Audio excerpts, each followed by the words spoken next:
बेटा मेरा नाम है रोमानी आहूजा और आज मैं आपको करवाने जा रही हूँ एक नया मैथ्स का टॉपिक जिसका नाम है ट्रायंगल्स। यस बेटा, ट्रायंगल्स।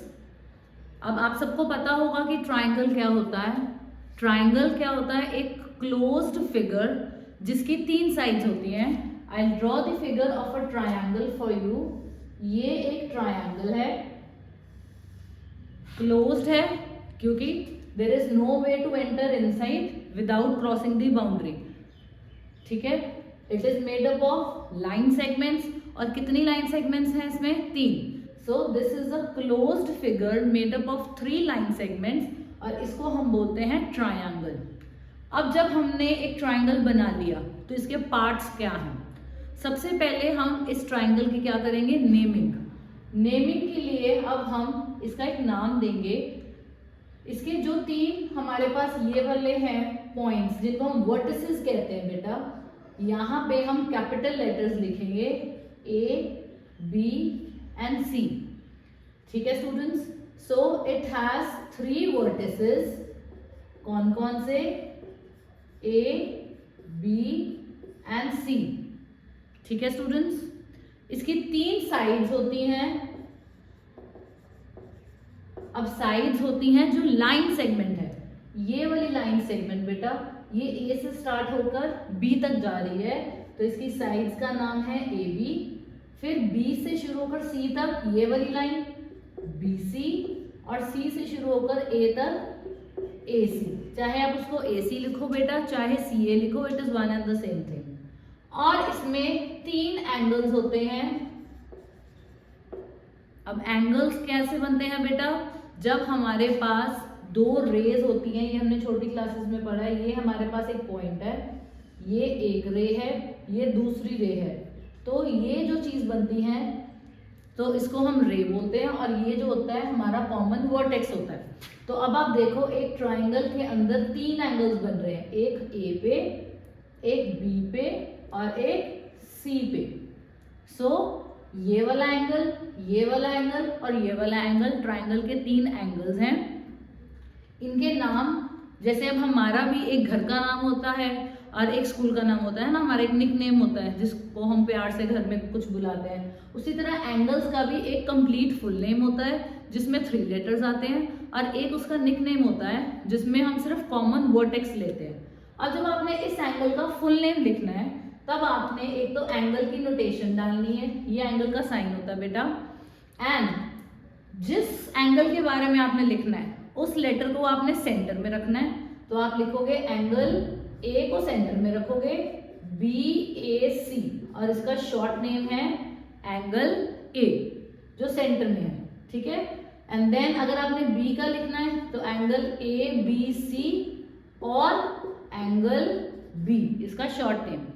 और जब इसके लिए लिखना है बेटा तो एंगल ACB या इसका शॉर्ट नेम होगा angle C। So total these are the 9 parts of the triangle. 3 vertices, 3 sides. ये जो लाइंस है ये साइड्स होती हैं, ये जो पॉइंट्स बनाए हैं बेटा ये वर्टिसेस हैं, और जो ये बनाए हैं ये हमारे पास एंगल्स हैं। तो सबसे पहले आपको ट्रायंगल के वर्टिसेस, साइड्स और एंगल्स के बारे में पता होना चाहिए बेटा।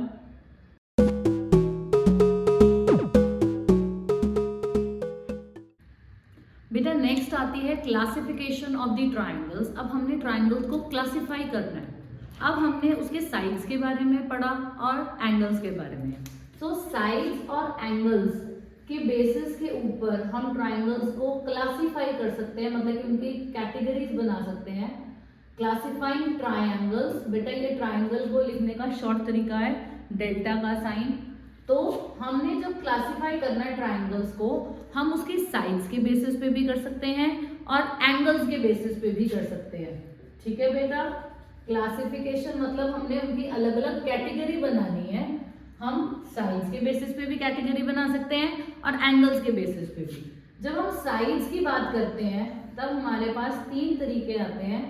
One is scalene triangle, second is isosceles triangle, अभी मैं आपको इनका मीनिंग समझाऊंगी, और जो तीसरा है वो है इक्विलेटरल ट्रायंगल। ठीक है बेटा, स्केलिन ट्रायंगल, आइसोसेलेस ट्रायंगल और इक्विलेटरल ट्रायंगल। सबसे पहले लेट्स अंडरस्टैंड दिस, फिर हम एंगल्स के ऊपर चलेंगे। जो स्केलिन ट्रायंगल होता है बेटा, उसमें हमारे पास जो 3 साइड्स हैं, तीनों की मेजरमेंट जो होती है वो अलग अलग होती है। मतलब कि हमारे पास ऐसे का ट्रायंगल बनता है, यहाँ पे ये साइड 3 सेंटीमीटर है, ये वाली 4 है और ये वाली 5 है। ठीक है बेटा। सो तीनों साइड्स की जो मेजरमेंट होती है वो डिफरेंट होती है। आइसोसेलेस में ऐसे बनता है कि आपके पास ये वाली दोनों साइड्स, एनी 2 साइड्स, ट्रायंगल की 3 साइड्स में से कोई भी 2 साइड्स जो है वो बराबर है। लाइक फॉर एग्जांपल ये दोनों 6 सेंटीमीटर है और ये वाली 4 सेंटीमीटर है। और इक्विलेटरल तो मुझे लगता है आपको वर्ड से ही मतलब समझ आ गया होगा, इक्वल वर्ड आ रहा है उसमें। जिस ट्रायंगल की तीनों साइड्स, इसमें ये दोनों बराबर होती है, ये नोटेशन होती है, ये लिखने का तरीका होता है। दोनों के ऊपर हमने 1-1 मार्क बना दिया, इसका मतलब कि इसकी ये दोनों साइड्स बराबर है। इक्विलेटरल में तीनों ही बराबर है, तो हम ऐसे निशान लगा देते हैं कि इसकी तीनों साइड्स बराबर है बेटा। सो दिस इज 4 4 4। ठीक है बेटा। और अब आ जाता है classification on the basis of angles. Angles के ऊपर हमने कैसे इसको डिवाइड करना है। तो आपको पता है कि आपके पास एक्यूट एंगल्स होते हैं, ऑब्ट्यूस होते हैं, राइट एंगल्स होते हैं। एक्यूट होता है बेटा जो 90 डिग्री से कम होता है, ऑब्ट्यूस जो 90 डिग्री से ज्यादा होता है, राइट एंगल जो 90 डिग्री इटसेल्फ होता है। तो उसी के बेसिस के ऊपर हमारे पास एक्यूट एंगल ट्रायंगल, जिसके तीनों एंगल्स बेटा एक्यूट होते हैं, मतलब तीनों एंगल्स ही 90 डिग्री से कम होते हैं। फॉर एग्जांपल ये वाला 60 है, ये वाला आपके पास 70 है और ये वाला आपके पास 50 है। तीनों ही एंगल्स जो हैं वो 90 डिग्री से कम है। सेकेंड आपके पास आ जाता है बेटा राइट एंगल्ड ट्रायंगल, जिसमें एक्यूट में तीनों ही एक्यूट होते हैं, पर राइट में एक एंगल बेटा राइट एंगल होता है, मतलब कि एक ही एंगल 90 डिग्री होता है। ये मैं आपको आगे जाके समझाऊंगी कि एक ही एंगल राइट एंगल क्यों होता है। ठीक है। ये फॉर एग्जांपल 40 है एंड ये फॉर एग्जांपल 50 है। एक्यूट में तीनों एंगल्स एक्यूट होते हैं, राइट में एक एंगल राइट होता है, और जो लास्ट कैटेगरी है that is obtuse angled triangle, जिसमें एक angle, again 1 angle is obtuse, ये वाला एंगल। फॉर एग्जांपल ये है 120 डिग्री, 90 डिग्री से ज्यादा है। ठीक है, तो वो 120 डिग्री है। एंड फॉर एग्जांपल ये 30 है, ये भी 30 है। बाकी दोनों एक्यूट होते हैं। सो ये वाला मेरे पास ऑब्ट्यूस एंगल है जिसमें एक एंगल 90 डिग्री से ज्यादा है। ये वाला मेरे पास राइट एंगल ट्रायंगल है जिसमें एक एंगल 90 है। ये वाला एक्यूट है जिसमें तीनों ही एंगल्स 90 डिग्री से कम है। अगर साइड्स की बात करें, स्केलिन जिसकी तीनों साइड्स डिफरेंट है, आइसोसेलेस जिसकी 2 इक्वल है और एक डिफरेंट है, और इक्विलेटरल जिसकी तीनों ही इक्वल है। इसके लिए I have this wooden model for you, तो आप इसको देख सकते हैं। अब इसको ध्यान से देखो बेटा, इसके ऊपर सारे वही टाइप्स ऑफ ट्राइंगल्स लिखे हैं जो मैंने आपको एक्सप्लेन किए हैं। इक्विलेटरल जिसकी तीनों साइड्स इक्वल हैं, आइसोसेलेस जिसकी 2 साइड्स इक्वल हैं, scalene all the 3 sides are different, तो किसी पे भी कोई मार्किंग नहीं है क्योंकि तीनों ही अलग है। Then on the basis of angles, ये वाला राइट एंगल जिसमें एक एंगल 90 डिग्री है, दिस इज एक्यूट, तीनों एंगल्स 90 डिग्री से कम है। And this is obtuse angle जिसमें एक एंगल जो है वो 90 डिग्री से ज्यादा है। सो आई होप कि आपको ये क्लासिफिकेशन ऑफ ट्राइंगल्स बेटा बहुत इजीली समझ आ गई है। So next we will move to the angle sum property of the triangle.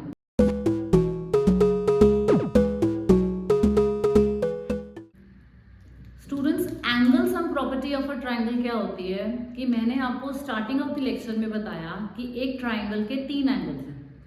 Angle sum property कहती है कि अगर आप इन तीनों एंगल्स को प्लस करेंगे, कोई भी ट्राइंगल ले लीजिए, acute angle, obtuse angle, scalene, equilateral, isosceles, जिस तरह का मर्जी ट्राइंगल ले लो, तीनों एंगल्स को प्लस करके हमेशा बनता है 180 डिग्री। इसको कहते हैं बेटा angle sum property of the triangle.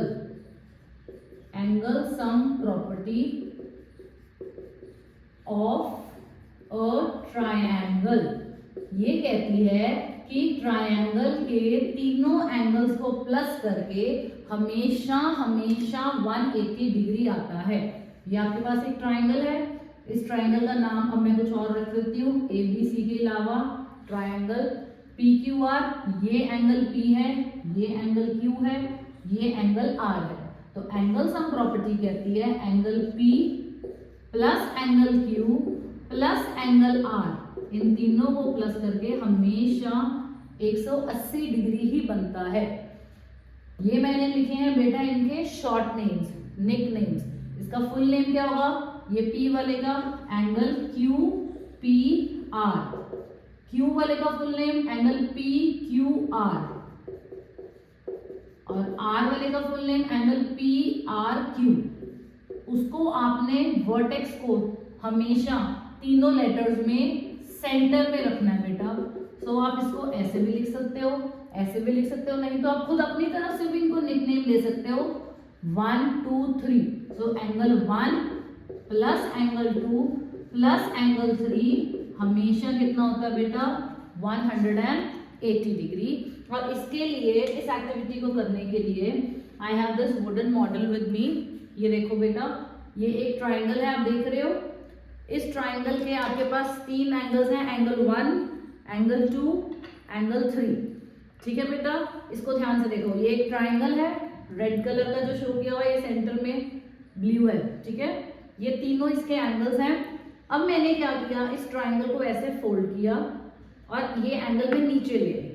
ठीक है बेटा, देन ये वाला एंगल मैंने फोल्ड किया और इसको मैं इधर ले आई। ठीक है, और ये वाला मैंने फोल्ड किया और इसको मैं इधर ले आई।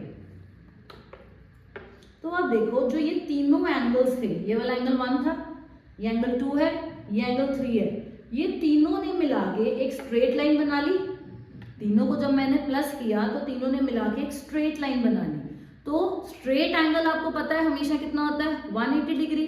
तो एंगल 1 प्लस 2 प्लस 3 एक स्ट्रेट एंगल होता है, क्योंकि वो स्ट्रेट लाइन बना रहे हैं मिलके। तो इसलिए ये हमारी प्रॉपर्टी प्रूव हो जाती है कि तीनों एंगल्स को प्लस करके हमेशा 180 डिग्री आता है।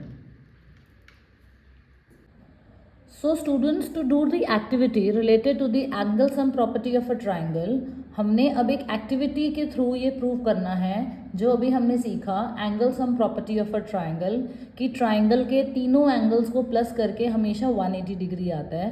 इसके लिए आप एक शीट ऑफ पेपर लेंगे और उसके ऊपर एक ट्राइंगल का कटआउट करेंगे और उस ट्राइंगल का नाम है ABC।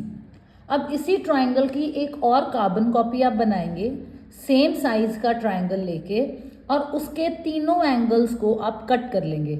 ये ट्राइंगल था ABC, और वैसे का ही एक और ट्राइंगल लेके मैंने एंगल A, एंगल B और एंगल C वहाँ से कट कर लिए। अब आपने क्या करना है, जो तीनों एंगल्स आपने कट किए हैं वो आपने मिला के एक स्ट्रेट लाइन के ऊपर ऐसे पेस्ट कर देने हैं। सो यहाँ से मेरा एंगल A निकला था, ये वाला मेरा एंगल B है, ये वाला मेरा एंगल C है। So they all are on a straight line. So this proves that angle A plus angle B plus angle C is equal to 180 degree. That is the angle sum property. Sum of angles of a triangle is 180 degree. So students, ये activity आप easily prove कर सकते हैं। Sum of angles of a triangle is 180 degree, और इसको हम बोलते हैं बेटा angle sum property of a triangle. Students, अगर हमने ये वाली प्रॉपर्टी प्रूव करनी है तो उसका एक वे और है जो मैंने आपको वुडन मॉडल दिखाया था। हमने प्रूव करना है कि ट्रायंगल के तीनों एंगल्स को प्लस करके हमेशा 180 डिग्री आता है। तो what you will do is, आप एक ट्रायंगल शीट कटआउट लेंगे, ठीक है, और उसके तीनों एंगल्स को आप ऐसे फोल्ड करेंगे कि ये वाला एंगल आप नीचे लेके आएंगे, दिस इज एंगल ए, इधर से आपका एंगल बी आ गया बेटा, और इधर से आपका एंगल सी आ गया। तो आप देखो ये जो तीनों एंगल्स हैं, एंगल बी, ए, बी और सी, तीनों मिला के they are making a straight line. और आपको पता है कि स्ट्रेट लाइन पे एंगल हमेशा कितना होता है, 180 degree. So this also proves that angle A plus angle B plus angle C कितना होता है, 180 degree. That is the angle sum property of a triangle. Students, triangles की जो हमारे पास नेक्स्ट प्रॉपर्टी है that is the exterior angle property. ठीक है बेटा, अब एक ट्रायंगल के अभी तक हमने किए इंटीरियर एंगल्स, कि एक ट्रायंगल में 3 इंटीरियर एंगल्स, मतलब वो अंदर की तरफ बन रहे थे, ये वाला एंगल 1, एंगल 2 एंड एंगल 3। अब मैं इस ट्रायंगल का नाम दे देती हूँ ट्रायंगल ABC। मैं इन तीनों साइड्स में से जो AB, BC और AC है, कोई एक साइड को एक्सटेंड कर रही हूँ बेटा। सपोज मैंने ये वाली साइड को एक्सटेंड किया, मतलब कि बाहर की तरफ निकाला। तो जब मैंने ये वाली साइड एक्सटेंड की तो उसने बाहर भी एक एंगल बना दिया, जिसको हम बोलते हैं एक्सटीरियर एंगल। ठीक है, तो अब मैं आपको बताने लगी हूँ एक्सटीरियर एंगल प्रॉपर्टी एक ट्रायंगल की क्या होती है। ठीक है बेटा, पहले हमने की थी एंगल सम प्रॉपर्टी की, ट्रायंगल के तीनों अंदर वाले एंगल्स को प्लस करके कितना आता है। अब मैं करवाऊंगी कि अगर ट्रायंगल एक एक्सटीरियर एंगल बना रहा है तो उसको क्या प्रॉपर्टी फॉलो करता है। जो ये वाला एंगल है, ये मैंने रे एक्सटेंड की और इधर मैंने पॉइंट का नाम लिख दिया D। तो आप यहाँ पे जो बाहर एंगल बन रहा है वो उसका नाम क्या है, ACD, वो बाहर की तरफ बन रहा है, इसलिए वो एक्सटीरियर एंगल है। जो अगर ये वाला एंगल देखोगे, जो ये वाली लाइन लगाई है, सो ये है ACB। तो एक्सटीरियर एंगल प्रॉपर्टी क्या कहती है कि जो हमारे पास ये बाहर एंगल बनता है दैट इज एंगल ACD, ये किसके बराबर होता है। जो मेरे पास 3 अंदर वाले एंगल्स हैं, जो इस एक्सटीरियर एंगल के साथ इंटीरियर एंगल लग रहा है, वो वाला नहीं लेना, बाकी वाले 2 एंगल्स, ये वाला और ये वाला, इन दोनों को अगर आप प्लस करोगे तो वो इस बाहर वाले एंगल के बराबर आएगा। तो यहाँ पे ये वाले दोनों एंगल्स प्लस करके एंगल A और एंगल B, इन दोनों को अगर आप प्लस करोगे तो वो एक्सटीरियर एंगल के बराबर आएगा। मतलब कि फॉर एग्जांपल अगर आपके पास ये कोई भी ट्रायंगल है जिसमें ये 60 डिग्री है, ये 70 डिग्री है और ये 50। अब आपको समझ आ गया मैं इसको 60, 70 और 50 ही क्यों लेती हूँ, क्योंकि 60 + 70 करके ये कितना आया, 130। और अभी हमने पहले किया था एंगल सम प्रॉपर्टी कि ट्राइंगल के तीनों एंगल्स को प्लस करके हमेशा 180 आएगा। So this has to be 50, ये 50 के अलावा और कुछ भी नहीं हो सकता। तो ये 70 है, ये 60 है, ये 50 है, तो ये वाला एंगल कितना होगा, जो ये दोनों एंगल्स हैं 60 और 70, उसको प्लस करके कितना आया, 60 + 70 130। तो ये एंगल कितना आया, 130। अब आप वैसे भी देखो यहाँ पे क्या बन रही है बेटा, एक स्ट्रेट लाइन, ये एक सीधी लाइन है, तो ये स्ट्रेट एंगल बनाएगा। तो ये वाला अगर 130 है, ये 50 है, तो इन दोनों को प्लस करके देखो ये कितना बन रहा है, 180। सो एक्सटीरियर एंगल प्रॉपर्टी क्या कहती है बेटा कि अगर एक ट्राइंगल की किसी भी साइड को आप एक्सटेंड करो तो जो बाहर एक्सटीरियर एंगल बनता है that is equal to sum of, sum मतलब प्लस, किस किस का सम, इंटीरियर मतलब अंदर वाले, ऑपोजिट एंगल्स मतलब जो उसके साथ एडजेसेंट है वो वाला नहीं, बाकी दोनों angles. Exterior angle is equal to the sum of interior opposite angles, और यही हमारी एक्सटीरियर एंगल प्रॉपर्टी है। इसको एक वुडन मॉडल के फॉर्म में हमने शो किया है बेटा। ये देखो, ये आपके पास ट्रायंगल है, ठीक है, और ये जो रे एक्सटेंड की है ये किसके बराबर होगी, अगर आप ये वाला व्हाइट कलर वाला एंगल और ये ग्रीन वाला एंगल इन दोनों को प्लस करेंगे तो देखो वो यहाँ पे रखा मैंने, प्लेस किया, तो व्हाइट प्लस ग्रीन वो एक्सटीरियर एंगल है, इन दोनों को प्लस करके exterior angle is equal to the exterior angle of a triangle is equal to sum of opposite to interior angles. दो अंदर वाले एंगल्स को प्लस करके बाहर वाला एंगल आ जाता है, पर अंदर वाला साथ वाला नहीं लेना, बाकी दोनों एंगल्स लेने हैं, ये याद रखना। तो अगर मैं इसमें बेटा ट्राइंगल को ऐसे एक्सटेंड कर रही हूँ, कोई और साइड लेके आपको एक्सटेंड करके दिखाती हूँ मैं। अगर मैंने ये ट्राइंगल ऐसे लिया और मैंने ये वाली साइड एक्सटेंड की, तो ये ट्राइंगल PQR है, ये मैंने उसकी साइड इस तरफ को एक्सटेंड की, तो ये मेरा एक्सटीरियर एंगल है। और अब मैंने कौन से दो इंटीरियर एंगल्स लेने हैं, एक P वाला और एक R वाला। सो एंगल PQS किसके बराबर होगा, angle P plus angle R। ठीक है बेटा, तो exterior angle property I hope आप सबको समझ आ गई है कि क्या होती है। एक्सटीरियर एंगल प्रॉपर्टी को हमने एक्टिविटी के थ्रू प्रूव करना है। तो अब इसमें हम लेंगे एक ट्रायंगल। देखो बेटा, ये मैंने रेड कलर की शीट से ट्रायंगल लिया है, और जो ये मेरा येलो कलर का है ये मेरा एक्सटीरियर एंगल है। मैंने यहाँ पे जो दो इंटीरियर ऑपोजिट एंगल्स हैं, अंदर वाले एंगल्स लेने हैं। आपको पता है कि ट्रायंगल के अंदर 3 एंगल्स हैं, angle A, angle B, angle C। पर जो एंगल एक्सटीरियर एंगल के साथ लग रहा है वो वाला नहीं लेते, हम बाकी दोनों एंगल्स लेते हैं। तो एंगल A और एंगल B लेंगे। तो इसको प्रूव करने का तरीका क्या है कि हमने एंगल एक्सटीरियर एंगल यहाँ पे प्लेस किया बेटा, और ये वाले दोनों एंगल्स इकट्ठे प्लेस किए, और यहाँ से आप देखो कि ये वाली जो दो लाइंस हैं ये वर्टिकली इंटरसेक्टिंग लाइंस हैं, और जो ये वाले दोनों एंगल्स बन रहे हैं बेटा ये वर्टिकली ऑपोजिट एंगल्स हैं। ठीक है, तो आपको पता है कि जब हमारे पास इंटरसेक्टिंग लाइंस होती हैं तो वर्टिकली ऑपोजिट एंगल्स हमेशा इक्वल होते हैं। तो ये वाला एक्सटीरियर एंगल C पे जो बन रहा है is equal to angle A plus angle B। Exterior angle का नाम क्या है बेटा, एंगल ACD। वो बाहर की तरफ जा रहा है, आपने ACB नहीं बोलना क्योंकि वो तो इंटीरियर एंगल है। हमने एक्सटीरियर लेना है, that is angle ACD is equal to angle A plus angle B। So exterior angle एक ट्राइंगल का किसके बराबर होता है, sum of interior opposite angles. जो दो इंटीरियर ऑपोजिट एंगल्स हैं उन दोनों को प्लस करेंगे तो वो एक्सटीरियर एंगल के बराबर आता है। अगर हम ये ग्रीन और ये ब्लू वाले एंगल प्लस करेंगे तो वो इस येलो वाले एंगल के बराबर आएगा। So this is the exterior angle property of a triangle. बेटा अब हम करेंगे some sums related to these properties, जो भी हमने प्रॉपर्टीज की हैं। तो अगर आपको एक नॉर्मल क्वेश्चन आता है, एक ट्राइंगल का फिगर आता है जिसमें आपको दो एंगल्स पता है, फॉर एग्जांपल ये है आपका 80 डिग्री एंड ये है आपका 50 डिग्री, और आपको क्वेश्चन आता है आपने ये वाला एंगल ढूंढना है।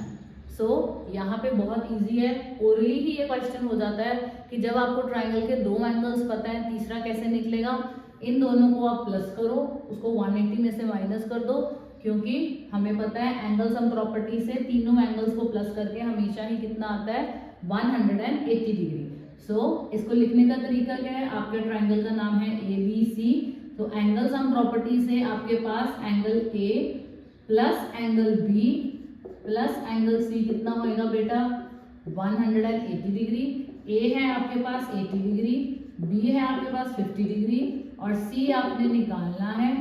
तो A और B 80 प्लस 50 करके आ गया बेटा आपके पास 130 डिग्री। तो 130 डिग्री लेफ्ट हैंड साइड पे प्लस हो रहा है, जब वो राइट हैंड साइड पे जाएगा तो वो माइनस हो जाएगा।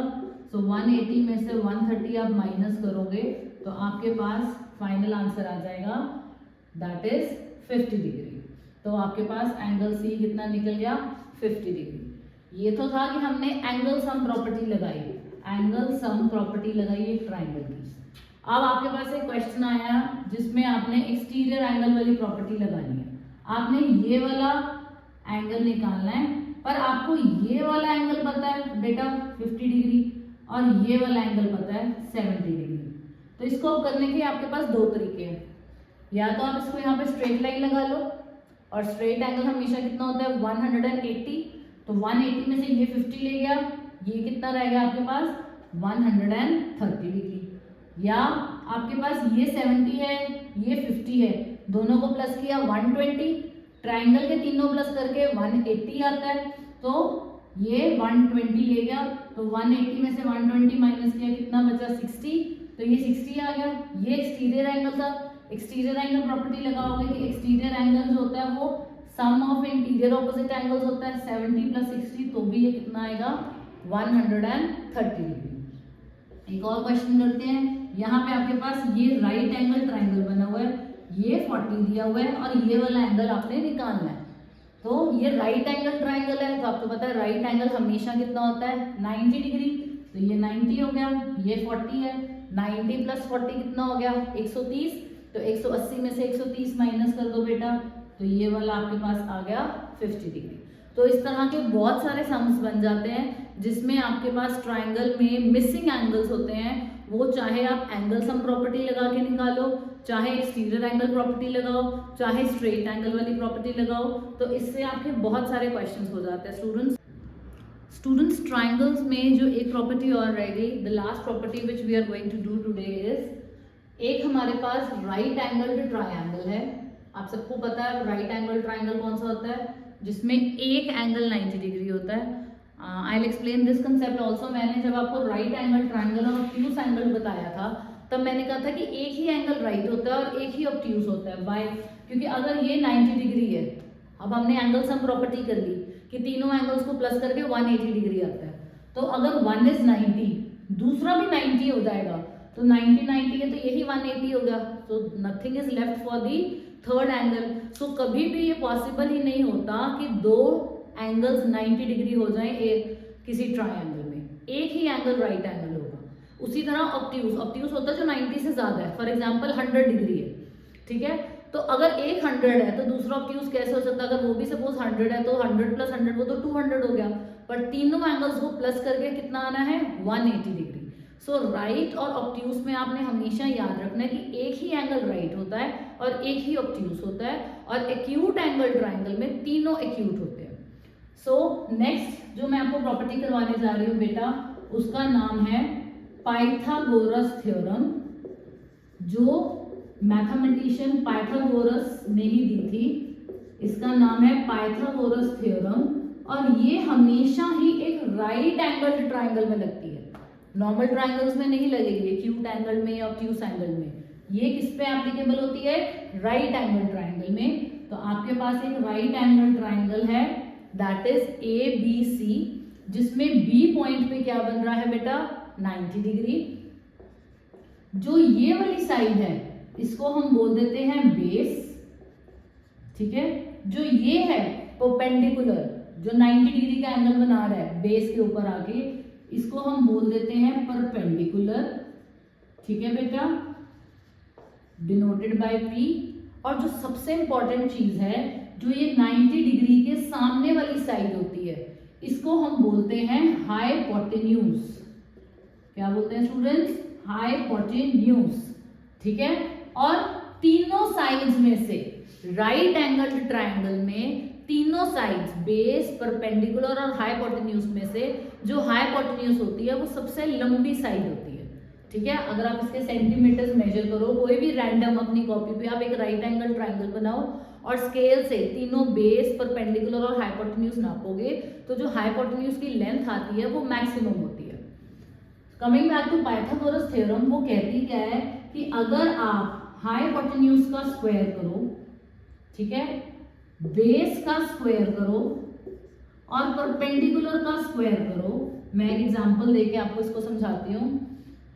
आपने तीनों साइड्स जितने भी सेंटीमीटर है उसको क्या किया, स्क्वायर। स्क्वायर का मतलब क्या होता है, उस नंबर को उसी नंबर के साथ 2 बार मल्टीप्लाई करना। तो वो कहते हैं कि अगर बेस का स्क्वायर और परपेंडिकुलर के स्क्वायर को प्लस करोगे तो वो हाइपोटेन्यूज के स्क्वायर के बराबर आएगा। हाइपोटेन्यूज स्क्वायर किसके बराबर होता है, base square plus perpendicular square. अब इसको प्रूव करने का और समझाने का एक और तरीका, ये मेरे पास एक राइट एंगल ट्राइंगल है जिसकी बेस फॉर एग्जांपल 4 सेंटीमीटर है, परपेंडिकुलर 3 सेंटीमीटर है और हाइपोटेन्यूज 5 सेंटीमीटर है। अब आप मुझे बताओ 3 का स्क्वायर क्या होता है, ये मेरा बेस है, ये मेरा परपेंडिकुलर है और ये मेरा हाइपोटेन्यूज है। हाइपोटेन्यूज का स्क्वायर 5 का स्क्वायर 5 का स्क्वायर 5 × 5 25। अब मेरा बेस कितना है 4, 4 का स्क्वायर 16, परपेंडिकुलर का स्क्वायर, परपेंडिकुलर कितना है 3, 3 का स्क्वायर 9, इन दोनों को प्लस करो बेटा, 16 प्लस 9 कितना आया 25, तो ये दोनों बराबर आ गए, yes, so 25 is equal to 25। ठीक है बेटा, समझ आ गया आपको। सो पाइथागोरस थ्योरम कहती है कि एक तरफ जो सबसे लंबी साइड है हाइपोटेन्यूज उसका स्क्वायर करो, और जो बाकी दोनों साइड्स हैं उनके स्क्वायर करके उनको आपस में प्लस कर दो, दोनों का आंसर क्या आना चाहिए सेम। और जो ये 3 नंबर्स होते हैं 3, 4, 5 जिसपे पाइथागोरस थ्योरम लगी 3, 4, 5, इसको हम बोलते हैं बेटा पाइथागोरियन ट्रिपलेट। क्या बोलते हैं पाइथागोरियन ट्रिपलेट। और एक इंटरेस्टिंग चीज इसमें और क्या है कि अगर आपको कोई भी एक पाइथागोरियन ट्रिपलेट पता है, जैसे 3, 4, 5 एक पाइथागोरियन ट्रिपलेट है, जो भी इसके मल्टीपल्स होते हैं, मल्टीपल्स मतलब इस पूरे ग्रुप को आप 2 से मल्टीप्लाई कर दो, 3 2 6, 4 2 8, 5 2 10, तो ये भी एक पाइथागोरियन ट्रिपलेट है। मतलब कि अगर आप ये 6 ले लो, ये 8 ले लो, ये 10 ले लो, राइट एंगल ट्राइंगल पे इस पे भी पाइथागोरस थ्योरम एप्लीकेबल होती है। 10 का स्क्वायर 100, 6 का स्क्वायर 36, 8 का स्क्वायर 64, 64 और 36 को प्लस करोगे वो किसके बराबर आएगा 100 के। सो आई होप ये पाइथागोरस थ्योरम भी सबको क्लियर हो गई है स्टूडेंट्स। पाइथागोरस करने के लिए बेटा आप क्या करोगे, एक ट्राइंगल लोगे जिसकी डायमेंशंस लोगे 3 सेंटीमीटर, 4 सेंटीमीटर और 5 सेंटीमीटर। जो ये जो ऑरेंज कलर का ये ट्राइंगल है, पर आपको पता है कि Pythagoras theorem is always applicable सिर्फ एक राइट एंगल ट्राइंगल में। तो आपने जो ऑरेंज कलर का लेना है वो एक राइट एंगल्ड ट्राइंगल लेना है जिसकी बेस हमने ली 3 सेंटीमीटर, ये वाला हमने परपेंडिकुलर लिया 4 सेंटीमीटर, और जो इसका हाइपोटेन्यूज है वो हमने लिया 5 सेंटीमीटर। ठीक है बेटा, जो 90 डिग्री के सामने होता है उसको हम हाइपोटेन्यूज कहते हैं। और बेस और परपेंडिकुलर इंटरचेंजेबल होती है, हम इसको भी बेस कह सकते हैं और इसको परपेंडिकुलर, या इसको बेस और इसको परपेंडिकुलर। अब आप देखो कि जो 3 सेंटीमीटर वाली बेस है उसके ऊपर मैंने एक स्क्वायर बनाया, और उस स्क्वायर का साइज डायमेंशन क्या है 3x3। तो इसके अंदर कितने बॉक्सेस हो गए बेटा 3x3 वाले में 9 बॉक्सेस। तो ये 9 स्क्वायर्स आ गए इसके अंदर, 1 2 3 4 5 6 7 8 9। जो 4 सेंटीमीटर वाला है साइड परपेंडिकुलर, उसके ऊपर भी मैंने एक येलो कलर का स्क्वायर बनाया, और उसके अंदर मेरे पास कितने बॉक्सेस आ गए 4x4 में 16। आप इसको काउंट करोगे 4x4 में कितने बॉक्सेस हैं 16। और जो मेरा हाइपोटेन्यूज है 5, उसके ऊपर भी मैंने एक स्क्वायर बनाया 5x5 का, उसकी साइड्स क्या है 5x5, और उसके अंदर अब कितने स्क्वायर्स आएंगे 5x5 में 25। तो इससे हमारी पाइथागोरस थ्योरम बेटा प्रूव हो जाती है। हमारा हाइपोटेन्यूज का square is equal to base square plus perpendicular square. मेरा हाइपोटेन्यूज कितना है 5, बेस कितना है 3 और परपेंडिकुलर कितना है 4। 5 का स्क्वायर इज 25, 3 का स्क्वायर 9 होता है बेटा, 4 का स्क्वायर 16, तो 9 + 16 करोगे तो 25। तो ये दोनों क्या आ गए इक्वल। सो बेटा हमारे पास पाइथागोरस थ्योरम का रिजल्ट प्रूव हो जाता है कि hypotenuse square is equal to base square plus perpendicular square, और ये पाइथागोरस थ्योरम को प्रूव करने की एक्टिविटी है। ठीक है बेटा।